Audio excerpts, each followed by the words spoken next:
Welcome to Liberty Connects, brought to you by Liberty Senior Living. If you're someone who cares about aging well, this is your place to discover what's next and enjoy the journey. Each Liberty Connects podcast is made up of five-minute segments. During this month's episode, we're exploring citizen science, explaining that, as it turns out, your next hobby could help scientists explore space, track wildlife, or even solve real-world mysteries. Old Wives' Tales, the original analog version of advice you never asked for. A playful, thoughtful look at how our picture-taking obsessed world is bringing back perfectly posed, slightly bored faces, and how the iPad just might be your perfect sidekick, and how storage units slowly become an expensive form of postponing decisions. I'm your host, Lisa Fielding. Let's get started. Citizen science, a hobby that opens new worlds. As a child, did you ever dream of becoming an astronaut? Exploring the far reaches of space or diving deep beneath the ocean like Jacques Cousteau? Well, for many, that sense of adventure never truly disappears. It simply gets set aside as life moves in other directions. What if that spirit of exploration was not something left behind, but something you could step right back into today? Opportunities do exist that invite everyday people to take part in real discovery. One invitation puts it this way. Join NASA researchers and discover the secrets of the universe. Search for life elsewhere and protect and improve life on Earth and in space. At first glance, this may sound like a recruitment pitch meant to elite scientists with advanced degrees and years of specialized training. But in reality, it's an invitation to something far more accessible. Citizen science, a widely valued practice used by NASA and many other organizations to engage the public in meaningful research. Everyday people contribute by collecting data, photographing wildlife, analyzing images, documenting observations, and helping solve real-world problems.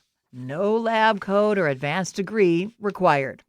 Often, all it takes is curiosity, a bit of time, and a smartphone or a computer. Rather than relying only on small teams of researchers, citizen science breaks large projects into smaller tasks that many people can complete. Thousands of participants contribute pieces of information that are combined into large-scale research efforts.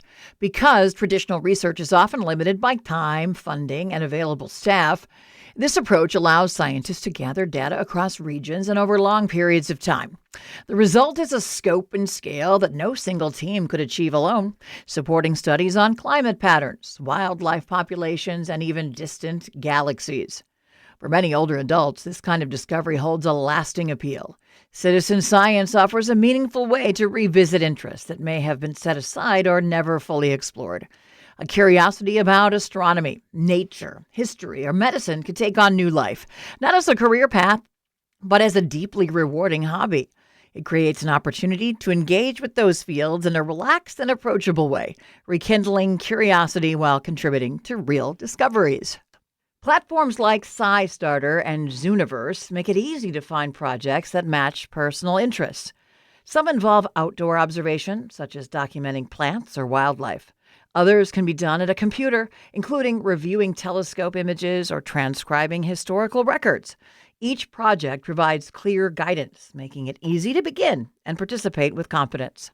The combination of accessibility and purpose is what makes citizen science so engaging. Participants are not simply observing science from a distance.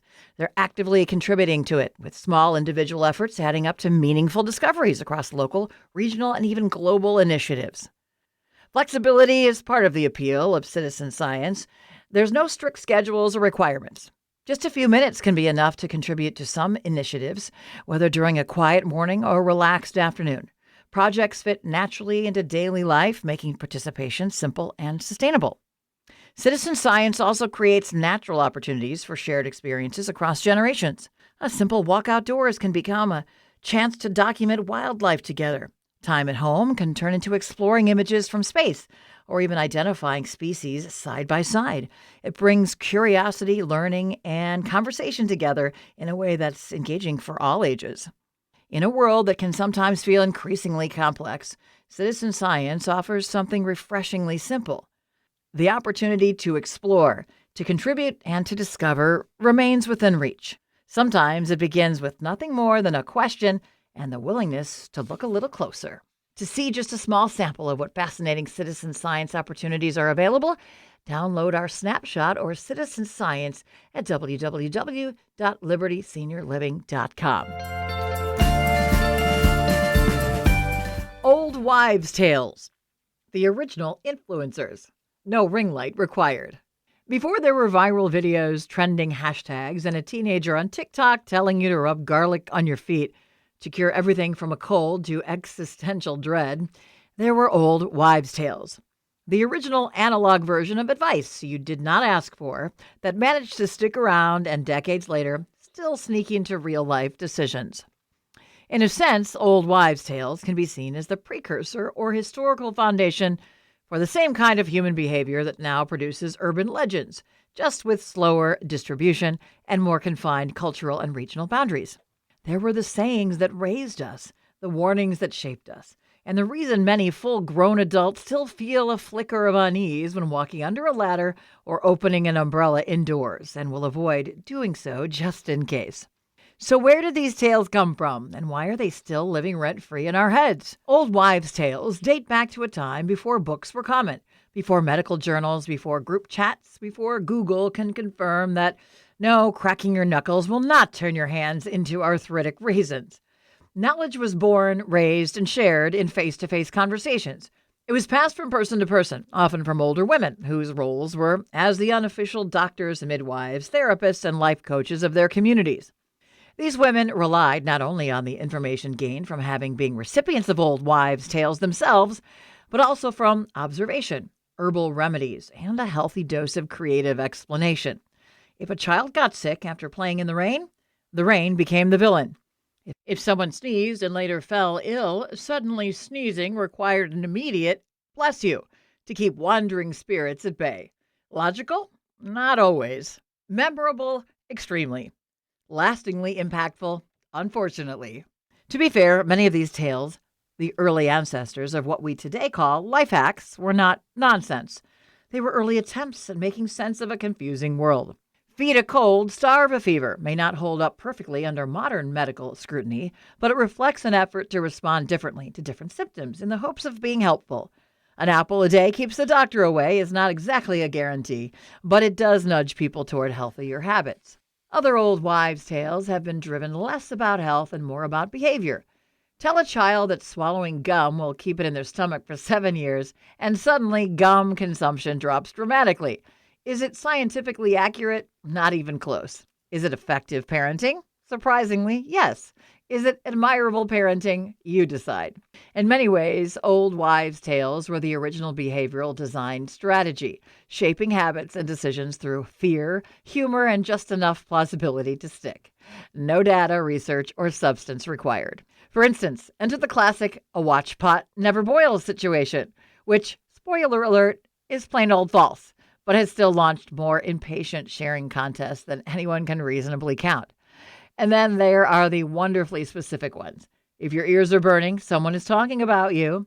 If you drop food, you have exactly 5 seconds before it becomes a biohazard. At some point, you have to admire the preciseness and competence. And then there are the examples that go beyond quirky and land firmly in the do not do this category.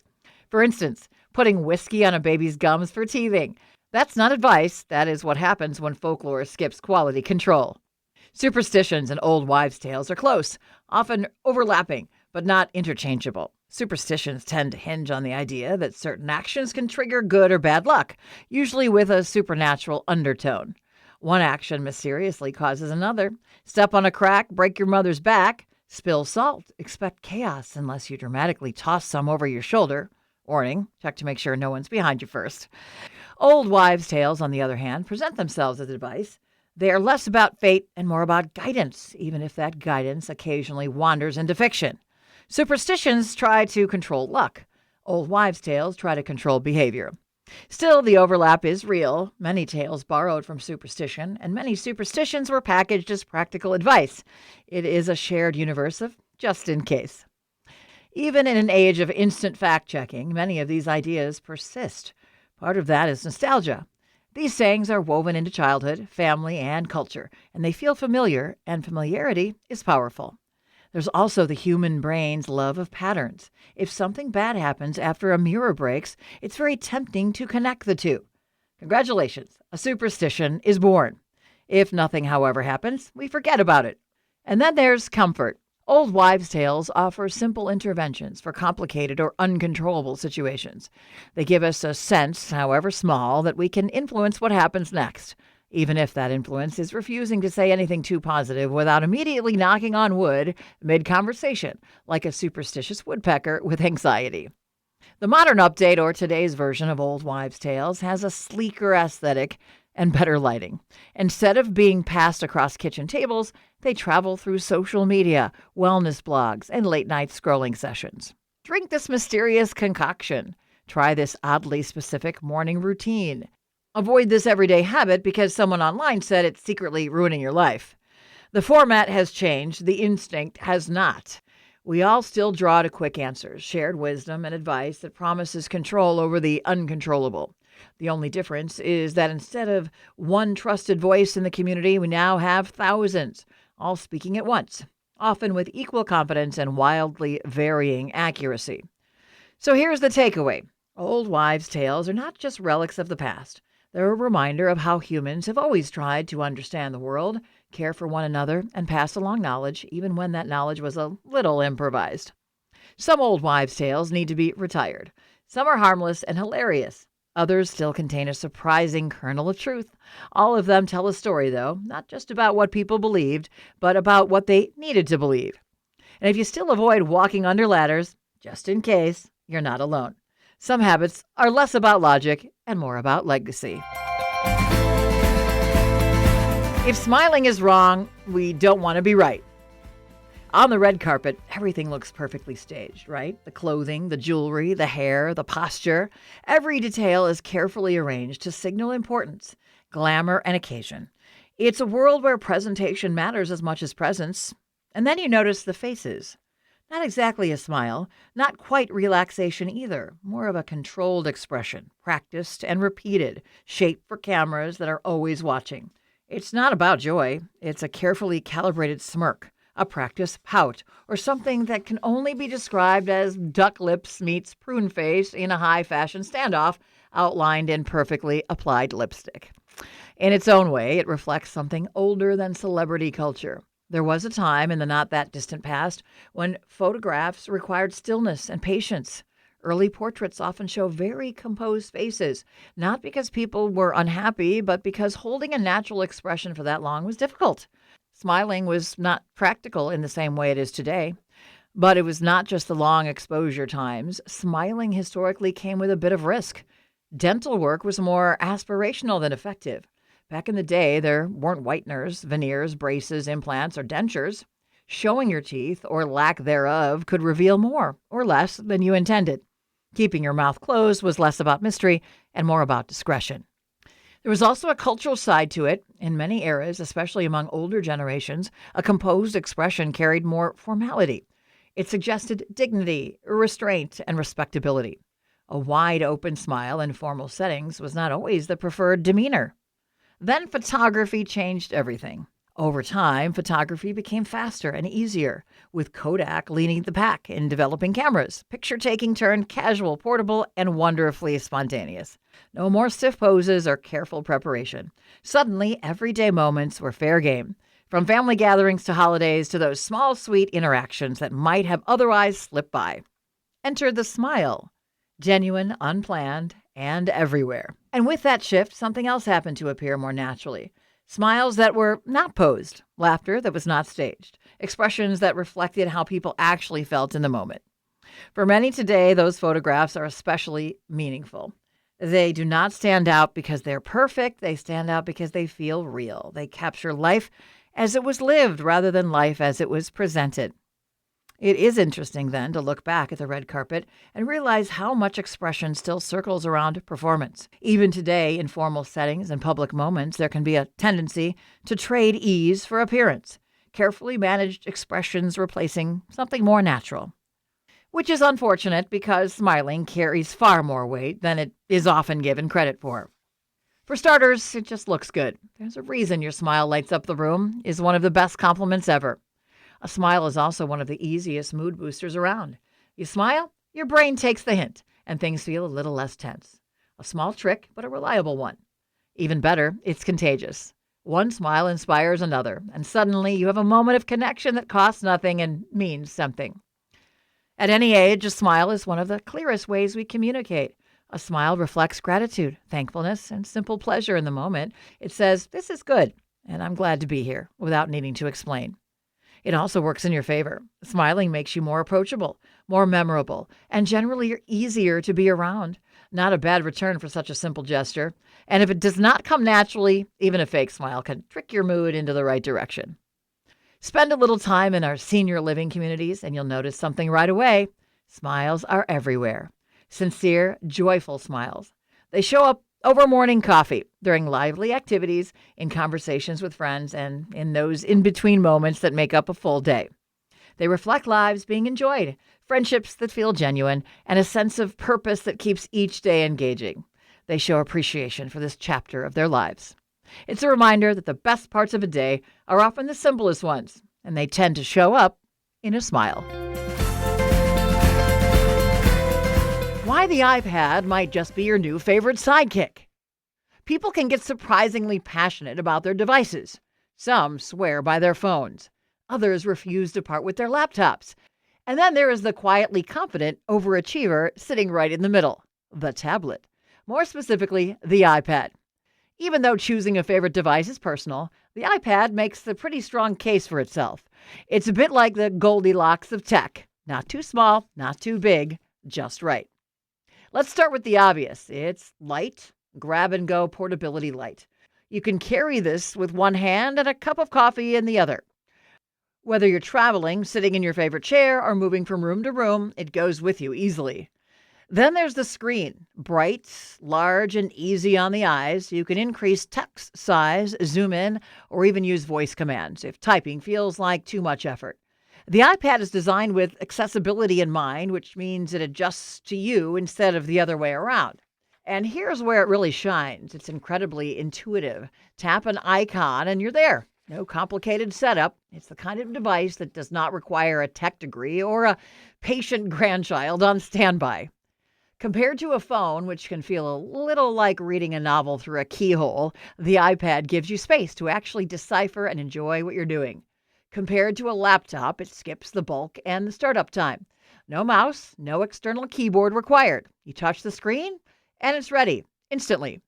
According to PC Mag, the right apps can transform an iPad into almost anything, and they're not exaggerating. Along with the expected uses like email, browsing, and video calls, it can just as easily become a cozy virtual fireplace on a quiet evening, a calming aquarium without the upkeep, a DJ for your next gathering, or even a board game for a little friendly competition.